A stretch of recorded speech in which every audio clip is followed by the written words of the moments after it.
dad played, so there was always guitars in the house, and I was like I said, I was a big kid. You know, I wasn't like really small, so I had hands that could fit around the guitar and that kind of. And my father was big into music, and my grandfather was big into music, and between them, having this kind of passive-aggressive battle, going, is he going to play jazz or is he going to play rock and roll? And ultimately, my father won, because I originally started on trumpet for a couple of months. My grandfather was a jazz trumpet player, and then my dad was kind of a product of the late '60s, and played an SG and wanted to play mountain tunes like Leslie West, and ultimately that was a bit more appealing to a kid, you know, that big loud, you know. I appreciate Dizzy Gillespie more than I did when I was 4, but that was my grandfather's vision.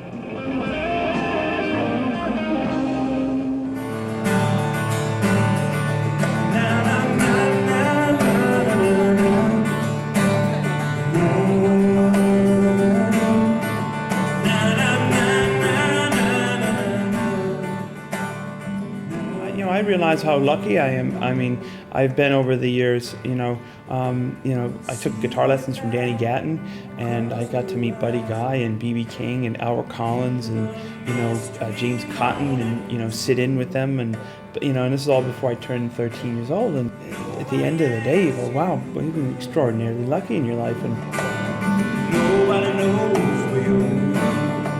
I said lucky, but very privileged, and it's there's so many great guitar players out there. I mean, we were walking around last night when we got into town after dinner, and there was bands playing in places around Hong Kong.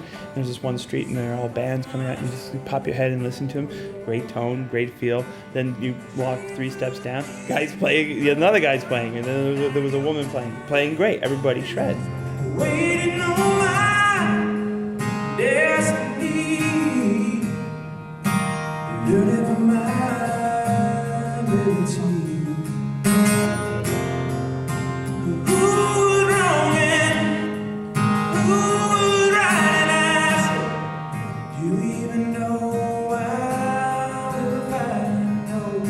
My talent, I think, in with this instrument is the fact that I can hear something and kind of figure out a way to get the same tone and sound, And I've always been a huge fan of the British blues, the Rory Gallaghers, the Paul Kossoffs, the Jeff Becks, but I've also been a fan of American music. Kind of got into that later, to B.B. King's Howlin' Wolf, the Rycooters.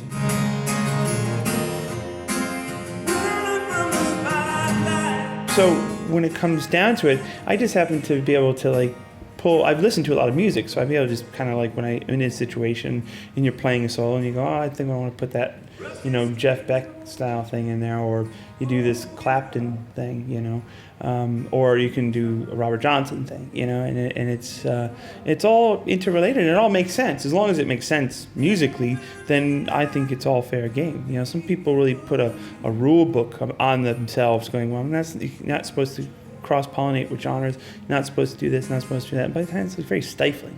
So I just go, I'm just going to do anything I want to do and see what happens, and luckily people like it. I think that's what kind of makes our act slightly unique. B.B. King plays a certain way, but you go from playing with B.B. King and then you go from playing like Eric Clapton is just playing, it's all about, you hear it.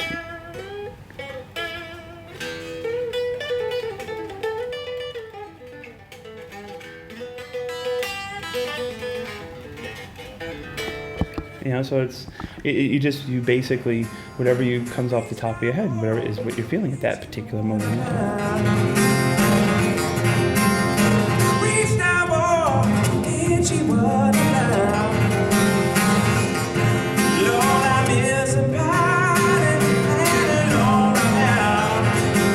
Well, what's next for me is I did the 3rd album with Black Country Communion that'll come out in October.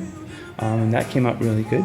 And I did a record with my drummer Tal Bergman, and we did a record that'll be coming out in January, and that's it's called Rock Candy Funk Party, and it's with a bunch of great musicians. And I was just an invited guest on that, and that's all instrumental, kind of fusion-y early 70s jazz rock, funk jazz rock. And we just finished recording an acoustic DVD. Talk about radically switching gears, and this is all in a couple of months. we recorded an all-acoustic DVD at the Vienna Opera House with a completely different band, completely different arrangements, and songs that were only played once in some cases for the record and never played before. This year really is a culmination of a lot of creativity, which I think between now and next year will start slowing up a little bit for me because, you know, I'm not a record factory, and I have to you have to recharge the creative batteries, so to speak.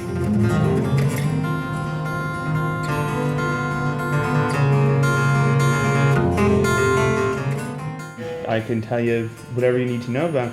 There are some Gibsons that are made, I believe, in China, and they have a bolts-on neck, and they're designed to be beginner or entry-level guitars, which I think go for $130 or $140 US.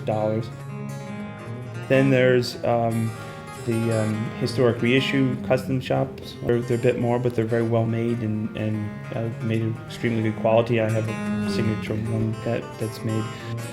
And then there are the vintage ones, which is like buying, I always say it's like buying seafood at a good seafood restaurant, and it says market price. They're only worth what somebody's willing to pay for it now. And they have intrinsic value as instruments, but they also have the extra added collector's appeal and the myth that goes along with having a 51 Les Paul.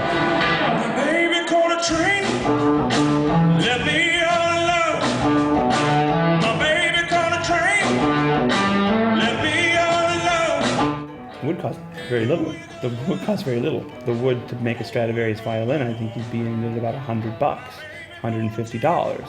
But a Stradivarius is a $2 million violin. You're paying for Antonius to build it himself. You know, when Gibson made these guitars in 58, 59, and 1960, there was a bit of a perfect storm that happened. And not all of them are great. I've played some ones that are kind of okay, not just average. And there's some that are really special, and some that just howl. And that's the sounds that you hear on all those great recordings. This one here is about 8 pounds, 8.5 pounds. This is a lighter one. So I tend to gravitate towards lighter ones. Well, I've played Les Pauls at 11 pounds that sound really good, but ultimately will put you in a chiropractic unit at your local hospital. But, you generally want to keep them under 9.5, maybe just under 10. That's be fine. You start getting over 10, you start noticing like your posture getting a little bit. You can get a lot of different tones out of them, and they're really fun to play. So.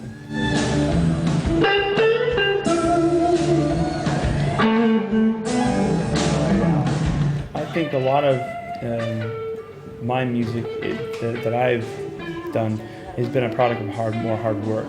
And I practice, and I always do things that I always try to get better. Every night you go, I want the show to be better. I want myself to be better. If you really love the guitar, and you really love any instrument or want to sing or whatever, and you do it every day, and you have this kind of thing in your brain saying, I'm not going to stop until I at least reach my goal or die trying. It's tough, but it's not impossible. Oh, it's time for me to get on board. Hi, this is Joe Bonamassa, and you're watching MusicInMusic.com.